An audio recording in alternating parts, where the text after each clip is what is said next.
नमस्कार दोस्तों, आज मैं आपको कार्तिक मास के अंतिम रविवार व्रत की कथा सुनाने जा रही हूँ। प्रेम से बोलिए सूरज भगवान की जय हो। एक गांव में माँ और बेटी रहती थीं। दोनों सूरज भगवान का व्रत रखती थीं। एक बार सूरज जी के व्रत के दिन माँ पानी भरने गई तो बेटी को 2 रोट बनाने के लिए कह गई। एक बड़ा रोट माँ का और छोटा रोट बेटी के लिए था, क्योंकि इस व्रत में रोट पूरा खाना चाहिए और जूठा नहीं बचाना चाहिए और एक ही रोटी खाते हैं। इस दिन बिना नमक मिलाए रोट बनाते हैं। लड़की माँ का रोट बना रही थी कि सूरज जी एक साधु बाबा के भेष में भिक्षा मांगने आए। लड़की ने कहा, यह रोट तो माँ के लिए है, आप बैठो, अभी मेरा रोट बनेगा तब ले लेना। बाबा ने कहा, देना है तो अभी दो, नहीं तो मैं जा रहा हूँ। लड़की ने माँ के रोट में से एक टुकड़ा तोड़कर बाबा को दे दिया। जब माँ वापस आई तो रोट का टुकड़ा टूटा हुआ देख नाराज हुई और कहा, धिये माई धिये, दे रोटी माइली कोड़, दे मारो दे पड़ सारे दे। माँ अपनी बेटी को मारने लगी। बेटी मार से बचने के लिए वहाँ से भागकर जंगल में चली गई और एक बड़ के पेड़ पर चढ़कर बैठ गई। सूरज भगवान ने सोचा कि इसको मेरी वजह से घर से निकलना पड़ा तो इसकी रक्षा भी मुझे ही करनी पड़ेगी। सूरज भगवान रोज चूरमे का एक लड्डू और पानी का लोटा उस लड़की के पास भेज देते थे। लड़की मजे से खा पी कर वहीं बैठी रहती। एक दिन एक राजा शिकार खेलता हुआ उधर से जा रहा था। राजा थका होता है, वहीं पर विश्राम के लिए बड़ के पेड़ के नीचे रुक जाता है। उसके साथ आए नाई से कहा कि थोड़ा सा पानी मिल जाता तो प्राण बच जाते, प्यास से जान निकली जा रही है। यह सुनकर उस लड़की ने अपने लोटे में से चुल्लू भर पानी डाल दिया। राजा ने कहा, अरे सेवक, आधी जान तो बच गई, एक चुल्लू पानी और मिल जाता तो आधी जान बच जाती। लड़की ने एक चुल्लू फिर से पानी डाल दिया। राजा ने पी लिया। राजा को आश्चर्य हुआ। उसने सेवक से कहा, ऊपर अवश्य कोई है, तू ऊपर चढ़कर देख कौन है। सेवक ऊपर चढ़ा तो उसे लड़की मिली। लड़की ने सेवक से कहा, भैया तुम यह स्वादिष्ट लड्डू खा लो और पानी पी लो, पर राजा को मेरे बारे में मत बताना, कह देना कि ऊपर कोई नहीं है, पता नहीं राजा मेरे साथ कैसा व्यवहार करेगा।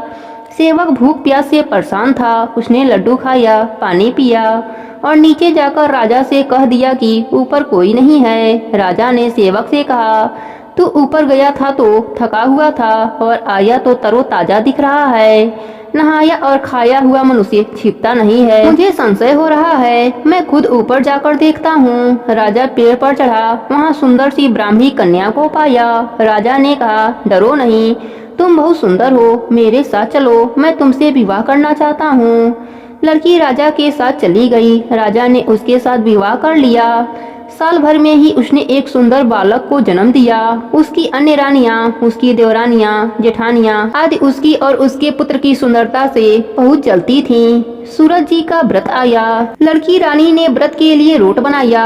दूसरी रानियों ने राजा से कहा, तुम्हारी नई रानी को रोट बनाना नहीं आता, उसका बनाया हुआ रोट खाओगे तो आपका पेट दुखेगा, रानी खाएगी तो कुंवर का पेट दुखेगा। नई रानी ने यह बात सुन ली और उसने रोट को थाली के नीचे छिपा दिया और सूरज भगवान से सहायता के लिए प्रार्थना करने लगी। राजा ने जब पूछा कि थाली के नीचे क्या है तो उसने कहा कि मेरे गरीब पीहर से उपहार आया है। राजा ने थाली उठाई तो देखा कि उसके नीचे सोने का चक्र था। राजा ने कहा, वाह, गरीब पीहर वालों का ऐसा उपहार। नई रानी चुप रही। एक दिन रानी खिड़की में खड़ी थी, तभी उसे उसकी माँ दिखाई दी जो दरिद्र अवस्था में झाझरे बेच रही थी। उसने सोचा, माँ को यहाँ बुला लेती हूँ, यहाँ आराम से रह लेगी, इतने नौकर चाकरों में वह भी कुछ काम कर लेगी और किसी को पता भी नहीं चलेगा। उसने माँ को बुलाया। रानी की माँ आते ही वही बात दोहराने लगी, धिया माई धिया, दे रोटा माइली कोर दे, म्यारो दे पड़सारो दे। मतलब, हे लड़की, मेरी रोटी का टुकड़ा दे दिया, मेरी रोटी मुझे साबुत दे। रानी ने सोचा कहीं सबको पता न चल जाए कि मैं अपने माँ को इस तरह महल में बुलाई हूँ, मुसीबत हो सकती है। उसने माँ को चुपचाप एक कमरे में रहने को कहा, बाहर से ताला लगा दिया। रानी की देवरानी जेठानी व अन्य रानियां राजा से कहने लगी कि नई रानी का व्यवहार संदेह पैदा करता है। एक औरत महल में घुसी पर वह वापस नहीं निकली। रानी ने सुन लिया और सूरज भगवान से प्रार्थना करने लगी कि हे भगवान, इस विपत्ति से तुम ही बचाओ। राजा ने आते ही कोठरी की चाबी मांगी, रानी ने दे दी। जब राजा ने कोठरी खोली तो उसमें से सोने की मूर्ति मिली। राजा ने रानी से पूछा, यह मूर्ति कहाँ से आई? तो रानी ने कहा, यह मेरे गरीब पीहर का भेंट है। राजा ने कहा, तुम्हारे पीहर से इतनी कीमती भेंट आता है पर हमें कभी नहीं बुलाते, मुझे मेरा ससुराल देखना है। रानी ने फिर सूर्य भगवान से प्रार्थना की तो भगवान ने कहा, भाई, मैं राजा को सवा पहर का ससुराल दिखा दूंगा, इसके बाद मुझे नगरी में उजाला करने जाना है। सूरज भगवान भाई बनकर बुलाने आ गए। रानी ने मुश्किल से ही किसी प्रकार राजा को मनाया। सूरज भगवान ने बहुत गहना कपड़ा देकर राजा को विदा किया। जाते समय आगे जाकर राजा बोला, मैं तो अपनी धोती और एक पाव की जूती भूल आया हूँ, नाई तुम जाकर ले आओ। रानी ने कहा कि मेरे पीहर से इतना नया कपड़ा मिला है, उस पुरानी धोती को खो जाने दो। रानी को डर था कि सूरज भगवान द्वारा बनाई गई काल्पनिक माया नगरी अब समाप्त हो चुकी होगी। नाई अगर वापस वहाँ जाएगा तो मेरा भेद खुल जाएगा। राजा को रानी पर संदेह हो गया था, इसलिए उस भेद का पता लगाना चाहता था। उसने नाई को भेज दिया। वापस जाकर नाई देखा कि वहाँ तो केवल जंगल ही जंगल है। जहाँ चूरमा बाटी बनाया था वहाँ पर जगरे की राख उड़ रही थी। दूर दूर तक वहाँ पर ना कोई महल दिखाई दे रहा था, ना ही कोई बाग बगीचा और ना ही कोई मनुष्य।